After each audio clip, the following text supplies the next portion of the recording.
Well,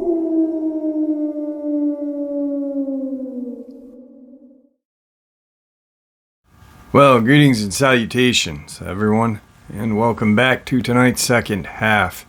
Before we jump into tonight's second half, a couple links. As you know, I rely on Patreon, PayPal, and the merch to help the channel to continue to grow and go.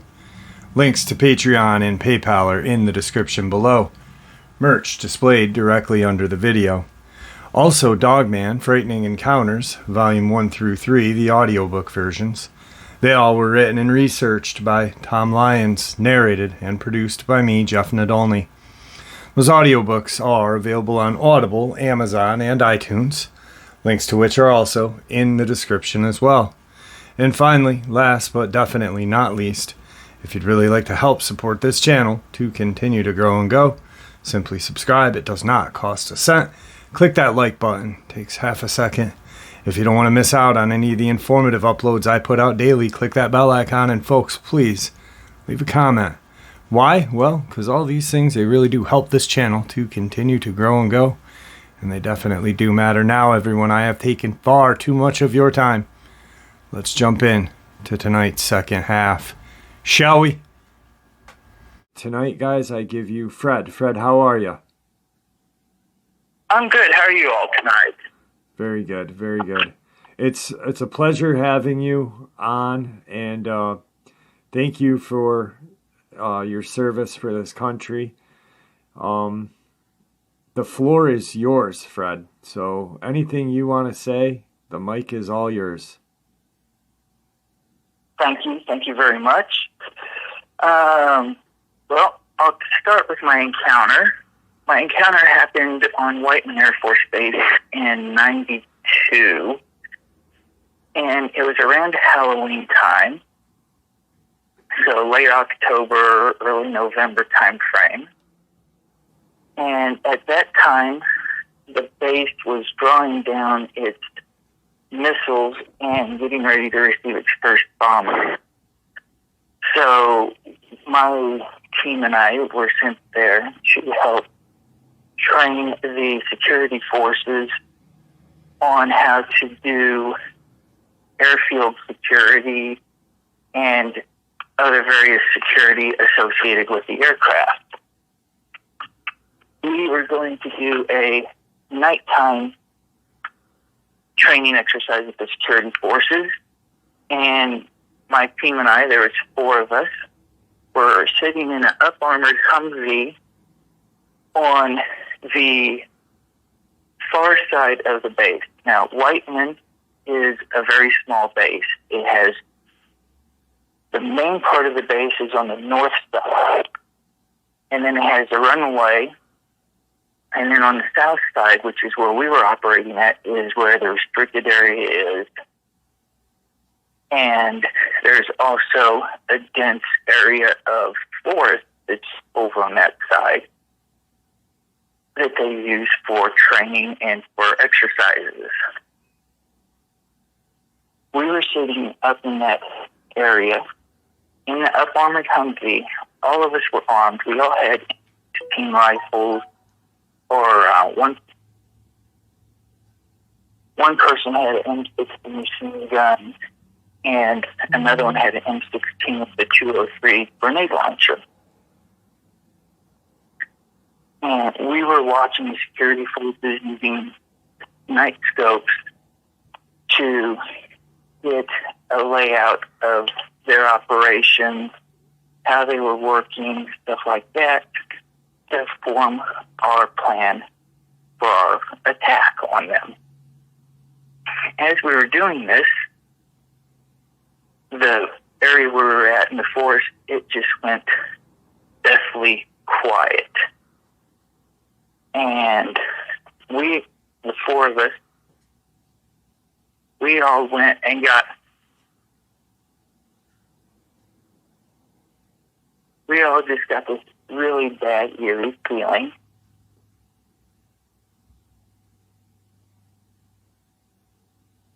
that something was wrong.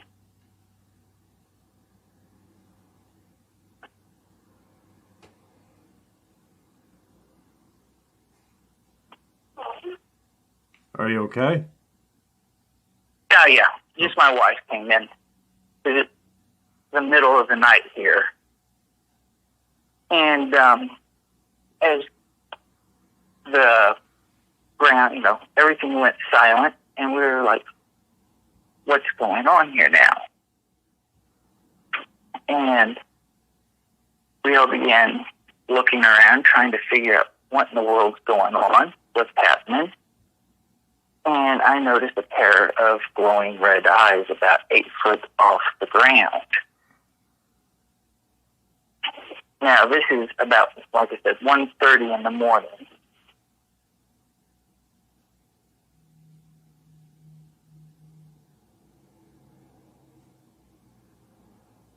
So, like I said, about 1:30 in the morning, we see these glowing red eyes.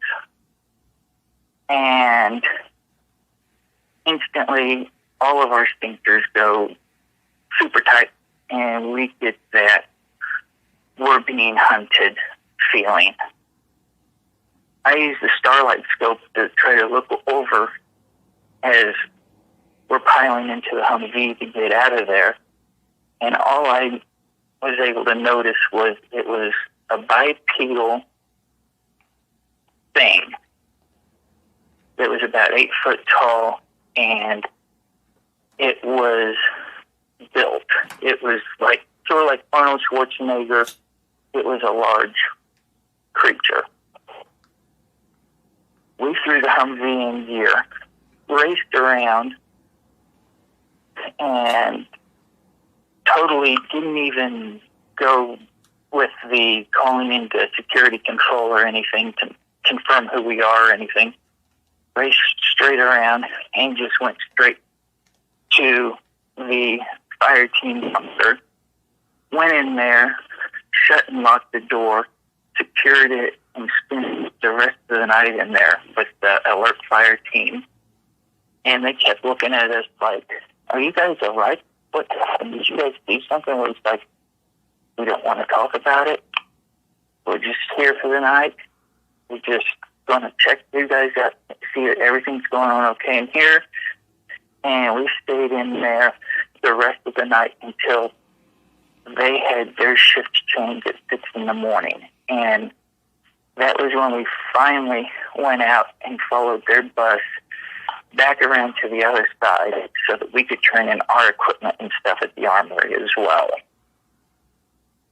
It was one of those, being a combat veteran, never had anything like that happen before. And around there, you have Knob Noster State Park, which is a heavy forested area. And you also have across the road, a Johnson County egg farm, which is a giant chicken factory for eggs. And that's why we didn't smell anything that night, because the wind was going across where the chickens were at. All we could smell was the droppings off the chickens.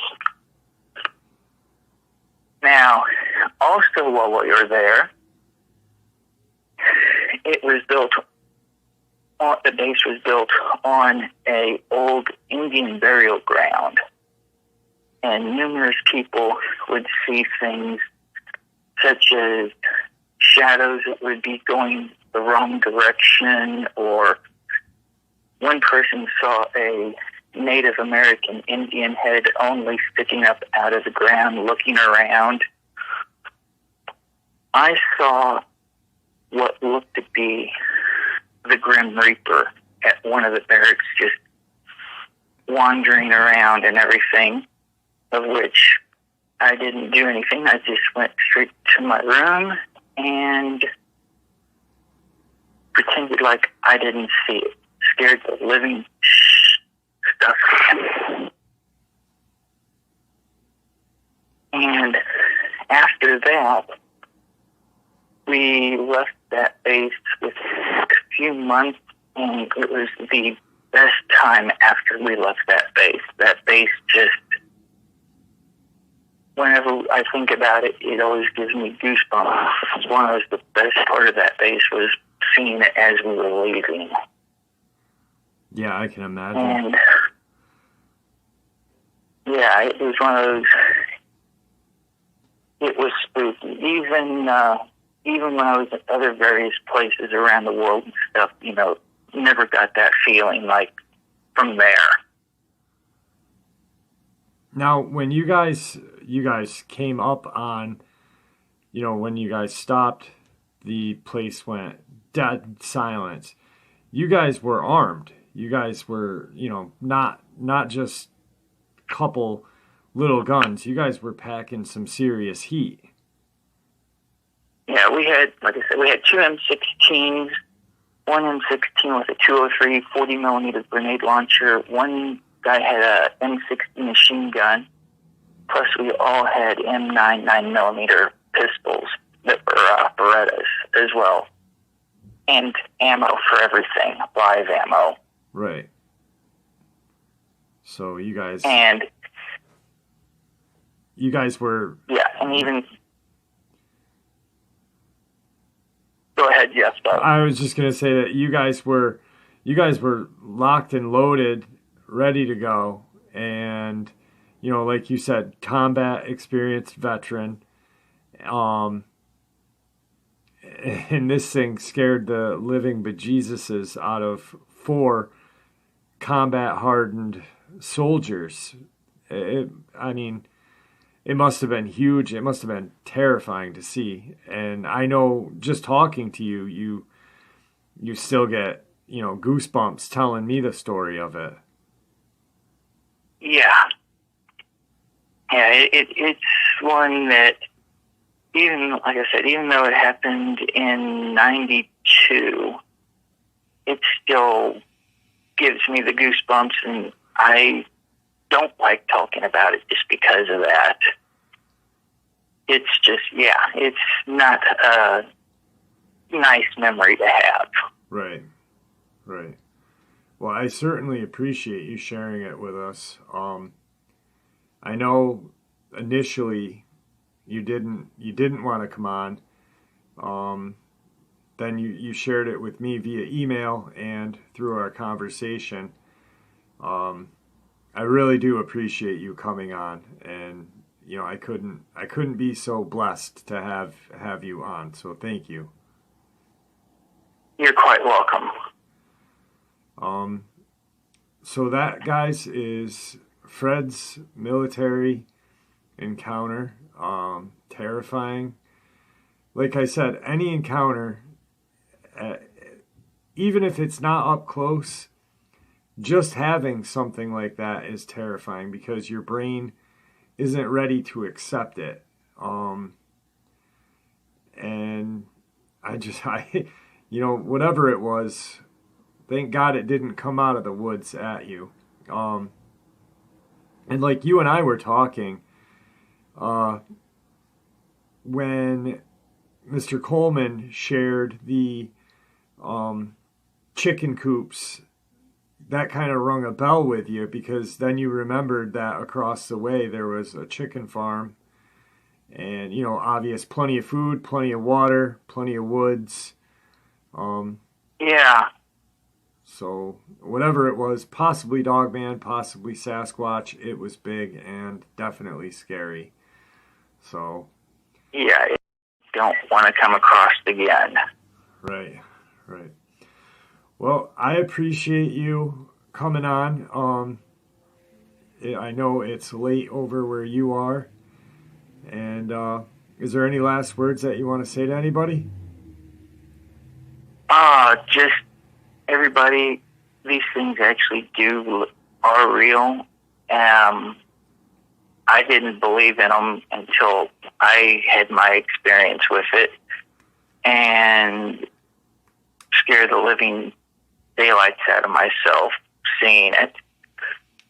So if you're going out, please be careful and don't think that you're the alpha predator in the woods, because you're not. Right on, right on. Thank you so much, Fred, for coming on. Once again, thank you for your service, and I'll talk to you soon, all right? Will do. Thank you. All right, thank you. Have a great night. You as well. Thanks.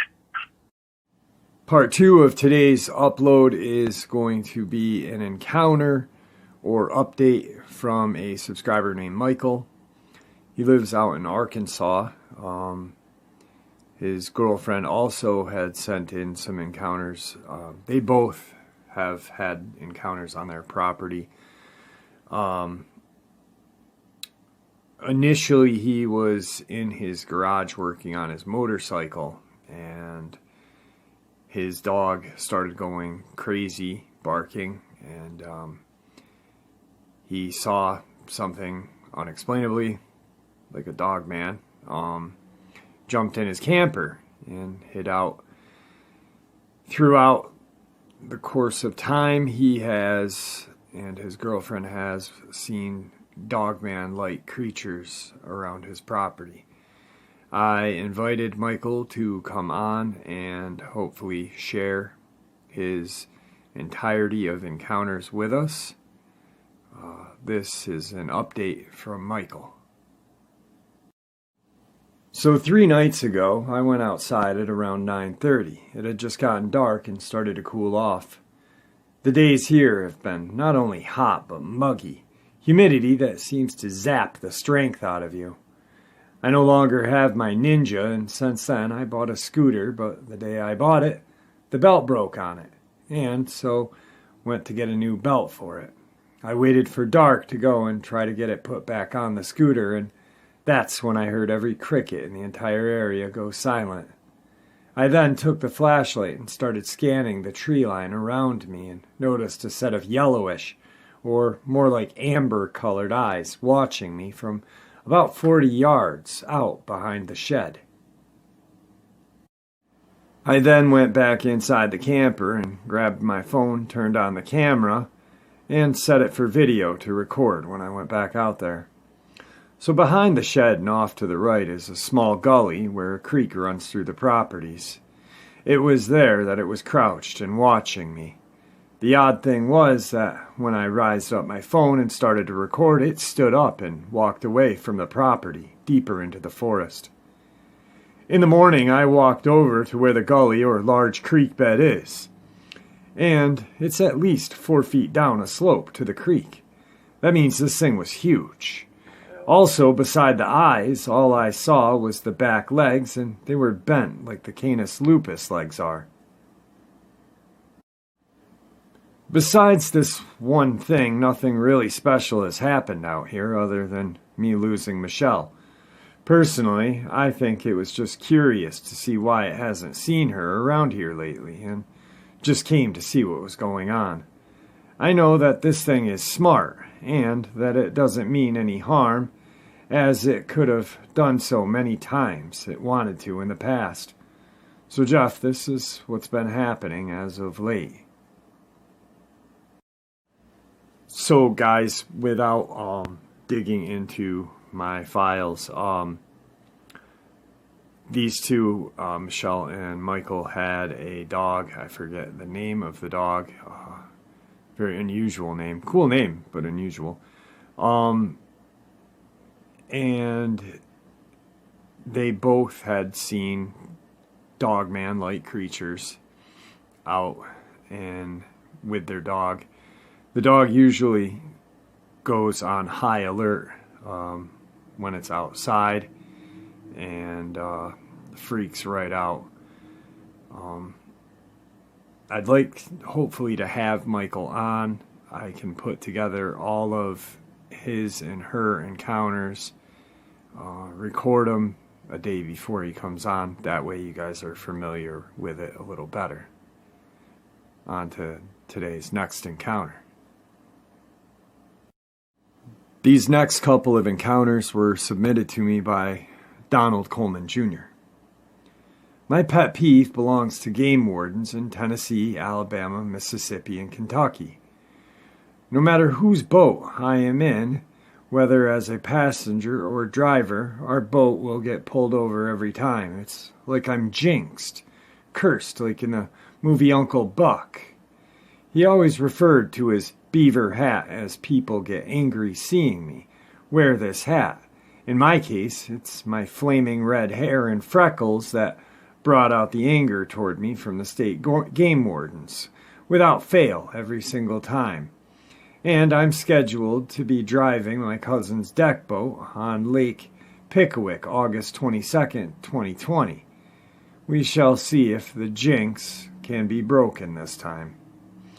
I go with cousin Scott Edwards, who has a lakeside cabin on Lake Pickwick in Burton Branch, in southern Hardin County, Tennessee.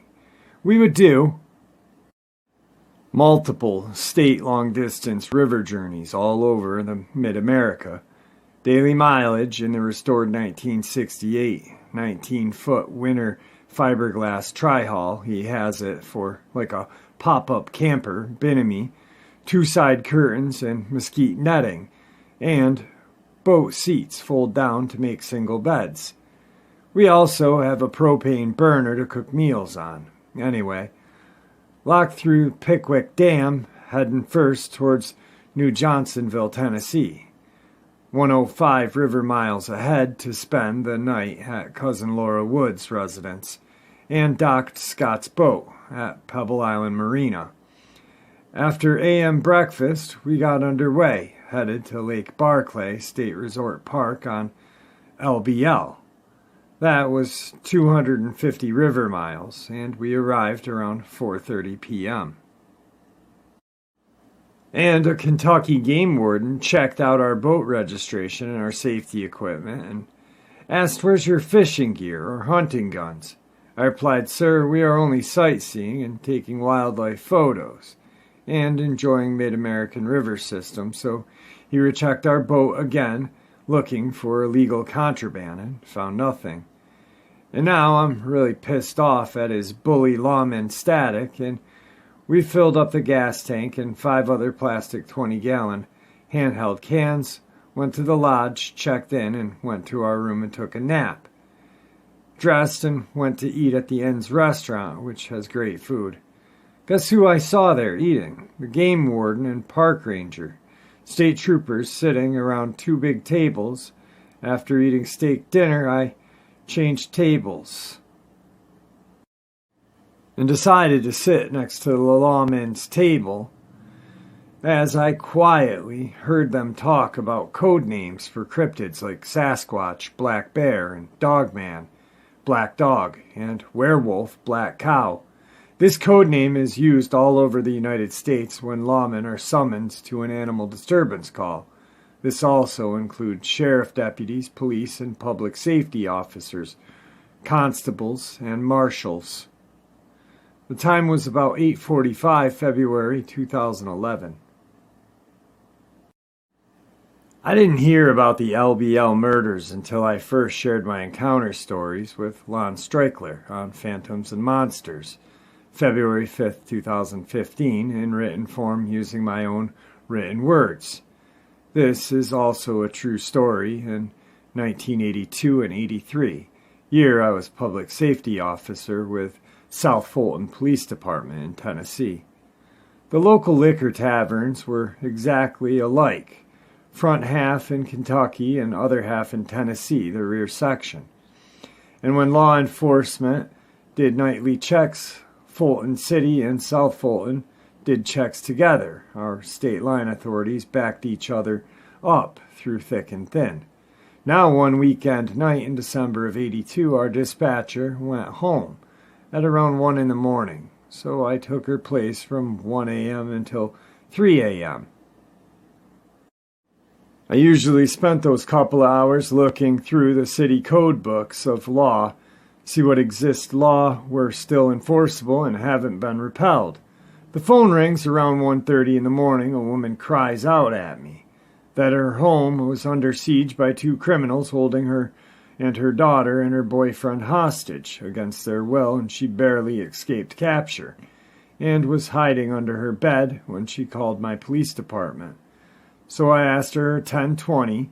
She advised me in northeast corner of Aban County, Tennessee, next to Weakley County, Tennessee, and next to Kentucky state line.